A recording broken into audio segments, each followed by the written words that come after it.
Premiado escritor português movido pela afetividade e com uma linguagem poética inovadora, o Trilha de Letras convida Walter Hugo Mãe para este programa. Seja bem-vindo, Walter. Muito obrigado, Cássia, pelo seu convite para esta conversa.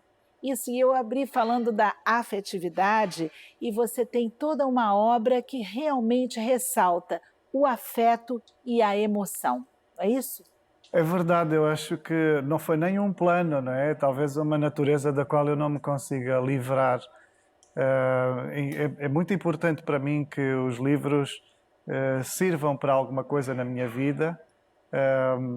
Tenho entendido ao longo do tempo que há uma utilidade na literatura que é muito avessa àquilo que muitas das vezes nos ensinam acerca da arte, que a arte é tendencialmente inútil, vale por ela mesma, mas eu acho que não teria paciência para dedicar a minha vida a uma coisa inútil, ainda que pudesse ser bela. Eu fico muito grato com esse ofício dos livros, não é?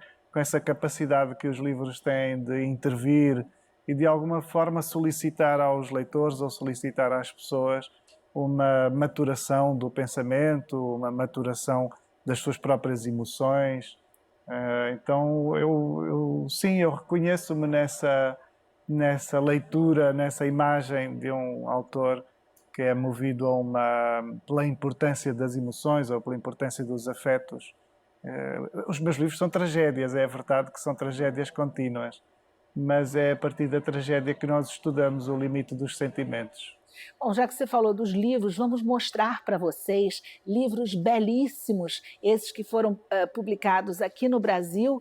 E aí eu vou mostrar para vocês, vou começar um dos assuntos que ele trata no Remorso de Baltasar Serapião, onde você, na verdade, vai falar do feminino, onde você tem uma história aqui que pega muito a alma feminina. Queria que você falasse para o nosso público. Sabe que quando esse livro é publicado pela primeira vez, em 2006, vai fazer 13 anos agora, tinha muita gente, ele é um protesto contra o domínio masculino, o padrão centralizador da masculinidade como padrão oficial do mundo.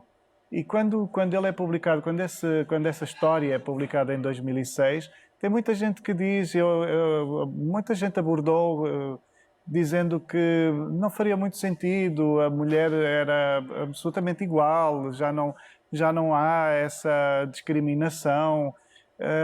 E eu, na altura, lembro que precisava de aludir, inclusive, a outras latitudes, a África, onde as mulheres continuavam a ser mutiladas, por exemplo, em meninas, a Ásia, o Médio Oriente, e muitas das vezes, sobretudo na Europa, na América do Norte, a América Latina, havia já uma noção de que tinha sido conquistada tanta coisa que a mulher poderia estar a chegar finalmente ao seu lugar de paridade, não é?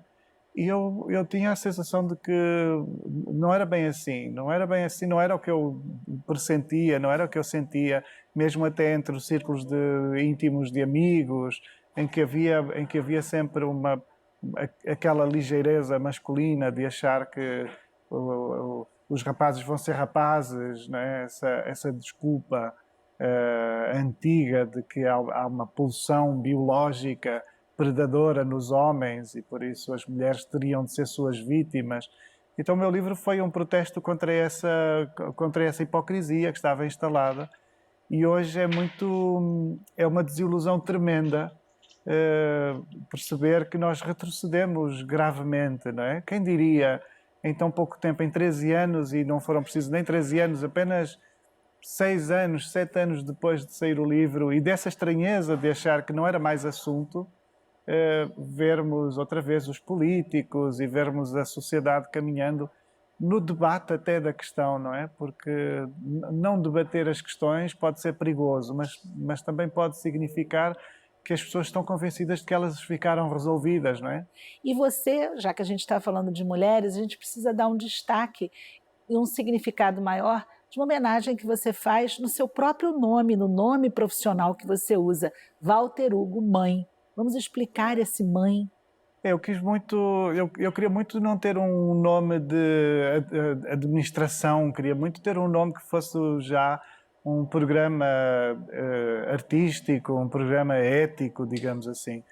E, e a questão feminina estava muito presente. Eu fui criado pela minha mãe por duas irmãs mais velhas que foram consecutivamente segunda e terceira mães.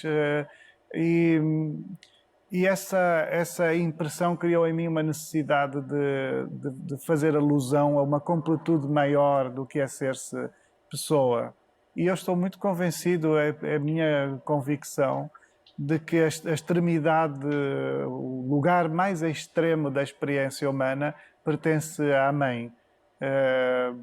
E por isso, se quisermos observar a pessoa como um todo, tudo o que significa ser pessoa, ela poderá começar em alguém como eu, que sou um homem, e só vai acabar depois da mulher, que é onde está o lugar da mãe, a mãe depois ainda da mulher.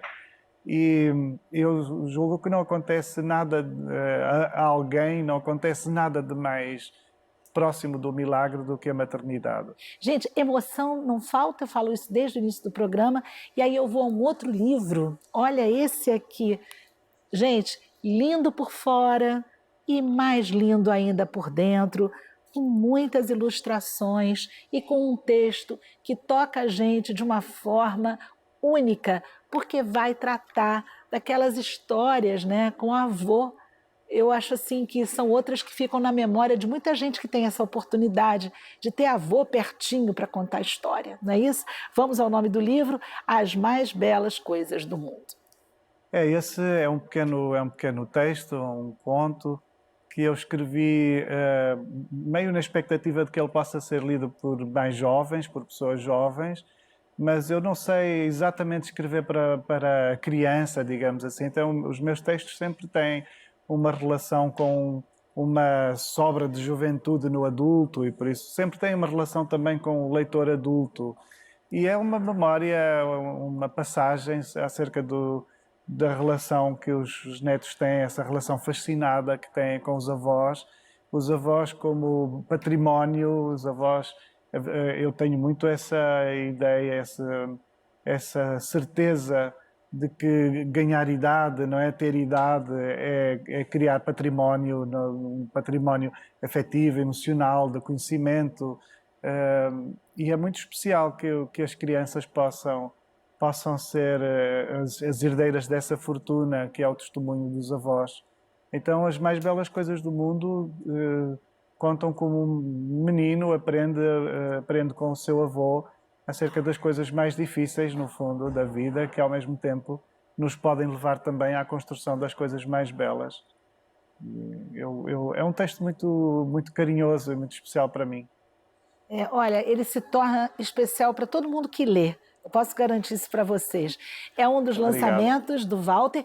Vamos a outro livro, então, do Walter Ugumãe. A gente olha a produção gráfica, a gente já sabe que é um livro dele. Esse aqui, Contos de Cães e Maus Lobos. O que o leitor vai encontrar nessa história?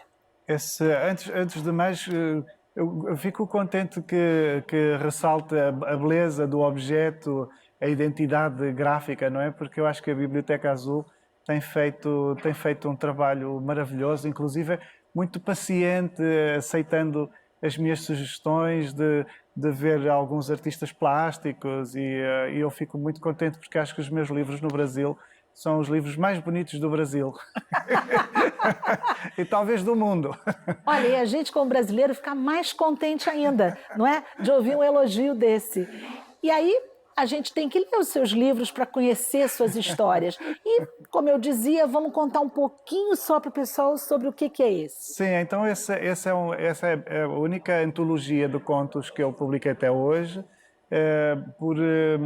Curiosamente, ao longo dos anos, os textos são de diversos períodos e ao longo dos anos eu fui entendendo que sempre existe um cão ou sempre existe um lobo nos meus contos, ainda que os assuntos possam ser outros, sempre tem um instante em que um animal afetivo, digamos assim, está presente.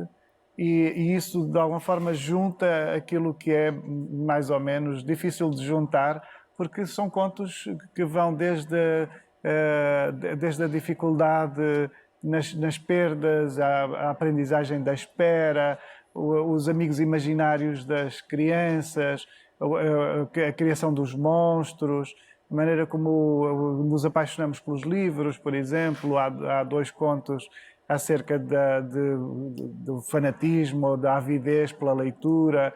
Há um conto, inclusive, chamado Bibliotecas, que também tem que ver com o apreço das escolas e dos professores pela criação de novos leitores.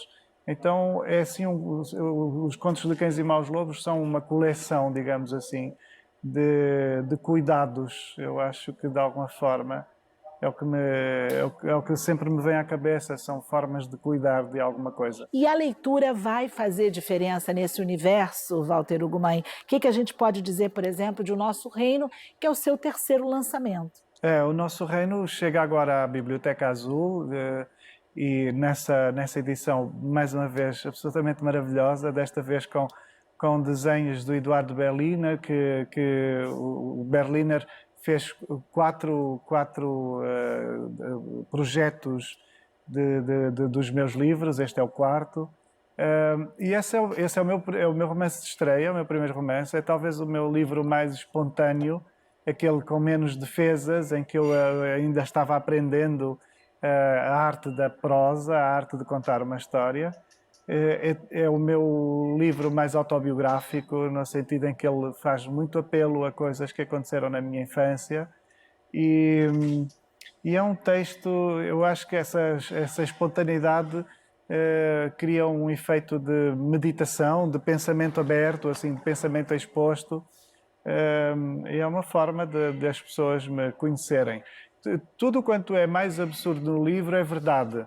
As pessoas por vezes perguntam, mas o que é efetivamente verdade? Porque quando eu digo que ele tem uma certa inspiração na minha infância, o que é verdade, o que é mentira? Eu digo assim, olha, o que for bem absurdo, bem inacreditável foi verdade. O resto é menos importante, então é mentira, fui eu que inventei para o livro. Escritor pode ser considerado também, quando faz essa fantasia, pode ser considerado um pouco mentiroso também? Ele precisa ser inventivo o suficiente para me cativar em alguns momentos? E às vezes está falando a verdade, como você diz. Eu acho que sim. Uma das evidências é que a literatura ela é um artifício, não é? Ela não é natural. Eu sempre digo, o livro não dá em árvore, ele é feito de bocados de árvore transformados, mas ele não dá em árvore, ele não é fruto, então ele não é natural, ele não é da natureza. Ele é uma artesania, se quisermos, um artifício puro que propende para uma mentira. E por isso, a grande parte dos livros, quando se trata de ficção, de romance, não é? Grande parte dos livros, de facto, são dirigidos à realidade, mas vêm do mundo da mentira. E mesmo a poesia, não é? Mesmo a poesia. Bom, Walter Ugumãe, a gente vai dar uma paradinha, vamos para o intervalo, mas antes vamos ver a dica literária da nossa produtora Maíra de Assis no quadro Leituras. O Trilha de Letras volta já.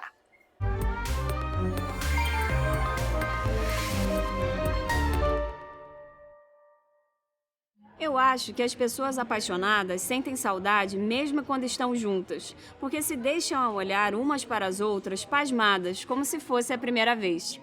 Até como se fosse a primeira vez que vissem sapos, neve, cataratas, aqueles peixes voadores, jacarés, prédios com mais de 30 andares ou um Miguel a enrolar os olhos.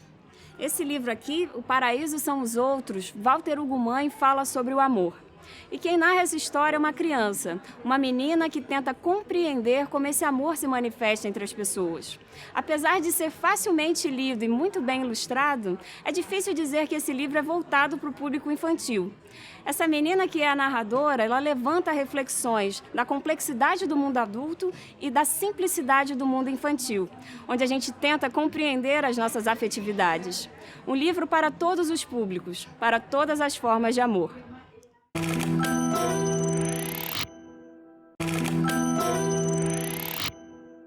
Estamos de volta com o Trilha de Letras, mas antes de continuarmos a conversa com o escritor português Walter Ugumãe, que é o nosso convidado de hoje, vamos ao nosso quadro Dando a Letra, com as obras dos nossos autores, mostrando para vocês o que há de novo na nossa literatura. Quando aprender a ler, já não era tão jovem, e apesar de ainda não ter alcançado os 20 anos, alguns cabelos brancos já decoravam sua cabeça.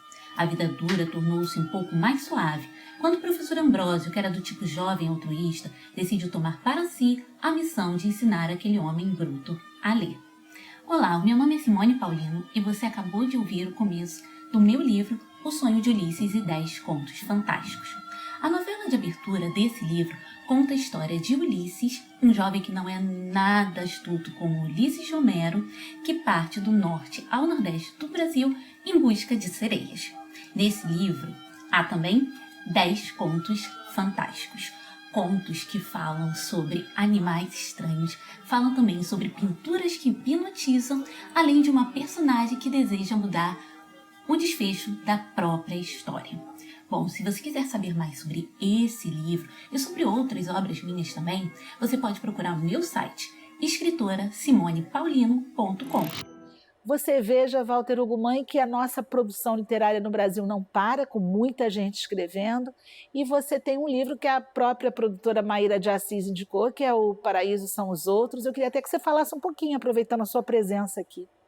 O Paraíso São os Outros é uma edição, é um conto também, um texto breve, que inclusive foi escrito no Brasil. Foi uma forma de eu corresponder a umas imagens do Nino Cais, que agora ilustra as mais belas coisas do mundo de que falamos há pouco. Eu vi umas imagens do Nino muito, muito inspiradoras, eu gosto muito da arte dele, e escrevi um texto que andava meio assim pairando, era um texto que algumas imagens, algumas ideias daquele conto estavam chegando, digamos assim, e depois de ver as imagens do Nino, tudo aquilo se organizou, aquele pressentimento acerca da vontade de estabelecer alguma organização nos afetos e nos casais, nos meus amigos que se estavam divorciando, e então esse conto é um pouco isso, é uma ansiedade em prol da estabilidade afetiva. Eu acho que muitas vezes as pessoas perigam as suas relações porque misturam tudo, não é? Misturam finanças com afeto, misturam frustração profissional com afeto, tudo acaba por contribuir para infernizar a vida do casal.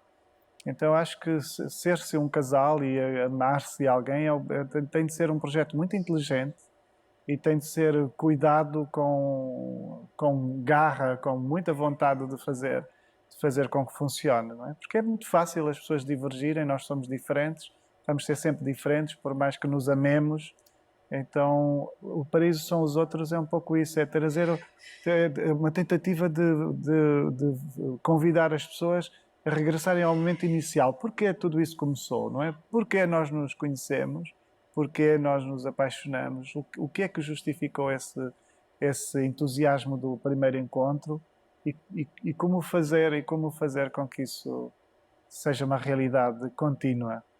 Então é um texto muito especial. Eu devo dizer que algumas pessoas, eu sou muito o confessor dos meus amigos, ouço muitas histórias, assim, quando estão em processos de crise, sou meio padre, assim, que eu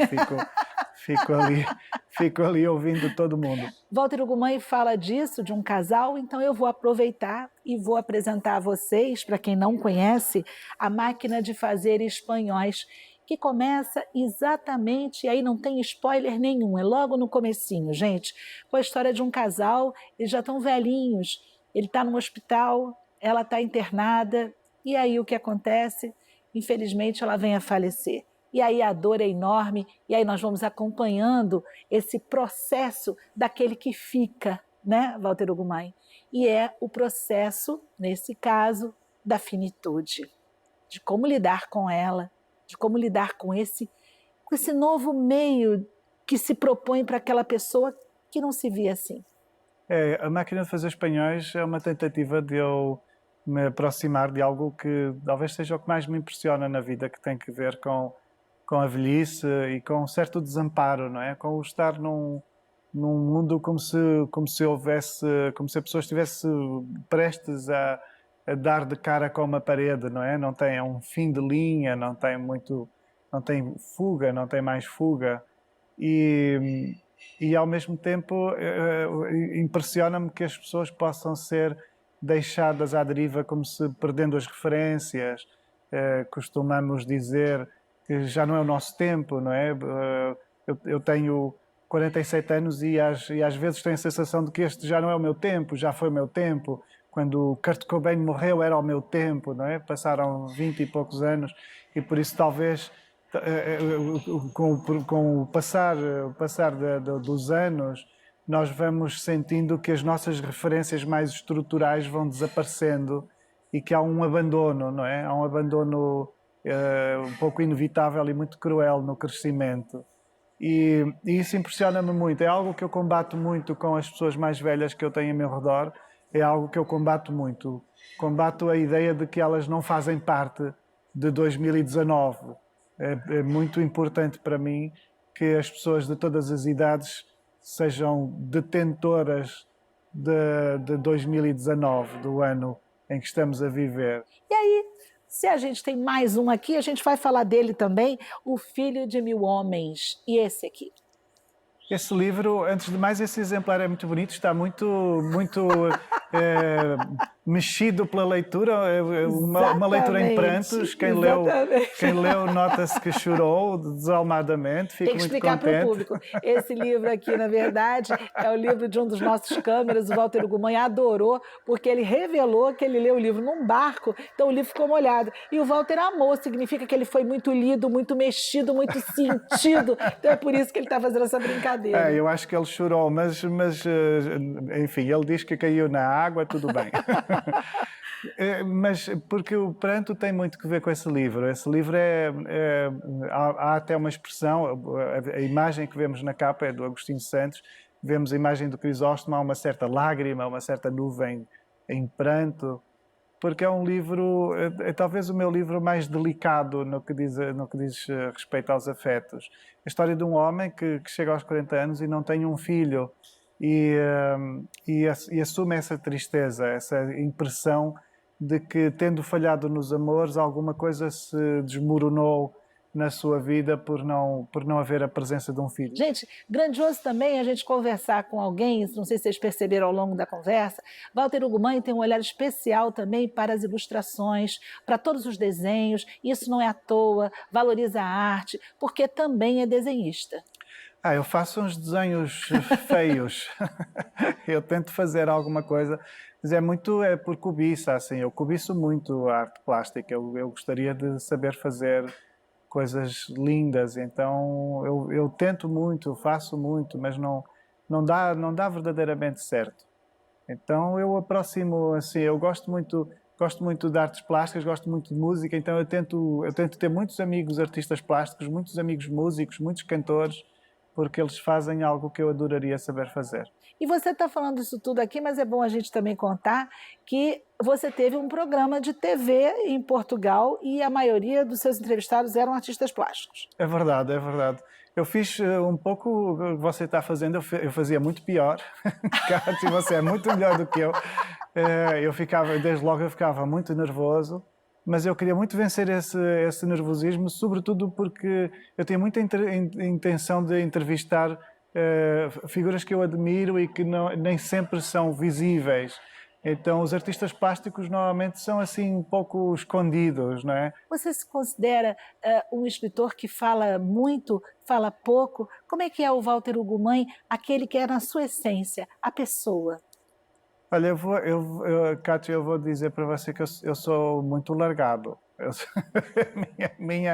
A minha natureza é de ficar eu sou tímido, mas entre as pessoas que eu confio, eu adoro ser o mais solto possível. Então eu vou todo dia no café, todo dia eu vou do mesmo café e eu fico desenhando e discutindo todos os assuntos do mundo. A gente inventa soluções para todos os países, todas as políticas, todas as organizações. Nós temos soluções para tudo. E você acredita no ser humano? Eu ainda acredito. Está difícil, né? Estamos passando um tempo difícil, mas eu ainda acredito. Eu acho que o projeto da humanidade é um projeto que perpassa intuitivamente entre todos, porque, na verdade, e a minha esperança radica nisto. Na verdade, eu acredito que toda a gente sabe porque é que está errada e quando é que está certa. E isso é um sinal de esperança. O pior seria se no seu íntimo a pessoa não tivesse a mínima noção de que o seu pensamento numa determinada questão pode ser grotesco. Eu acho que a pessoa tem a noção de que um determinado pensamento é grotesco e por isso pode passar. Ela pode mudar de conduta e pode chegar a uma conduta muito mais consciente, muito mais consonante com aquilo que ela sabe que está certo. Gente, mas olha, não, fala sério, né? Além de ser um grande escritor, fala muito bem. Eu deixo com vocês aquilo que eu senti nesse programa, muita emoção, muito afeto. Walter Ugumãe, muito obrigada. Obrigado, tá? Elka. Foi um prazer ter você aqui com a gente. Muito obrigado. Tá? Muito obrigado. Pessoal, o Trilha de Letras termina agora. Nós voltamos na próxima semana. Trilha, o caminho da literatura passa por aqui, na TV Brasil.